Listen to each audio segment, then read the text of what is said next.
In today's video, I'm going to teach you how to enter HSA contributions in Turbotax. If you need to add or review your health savings account contribution information, Turbotax makes it fairly straightforward once you know where to look.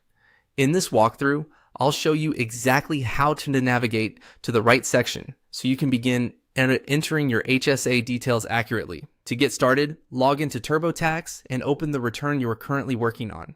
Once you're on the main tax home screen, move your cursor to the top menu and hover over the Deductions and Credits section.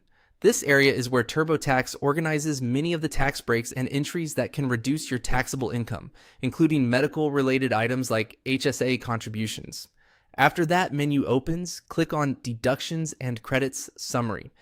This takes you into the main hub where you can review deduction categories and search for the specific topic you want to work on. If you've already entered some deductions before, this page will also help you keep everything organized in one place. Once you're on the summary page, find the search field and type in HSA. Using the search box is a quick way to narrow down the available categories, especially if you don't want to scroll through every deduction section manually.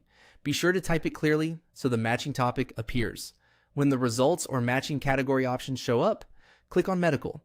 HSA entries are grouped under medical-related deductions and accounts, so this is the section that will lead you to the correct place. If you don't immediately see the HSA wording on the page, don't worry.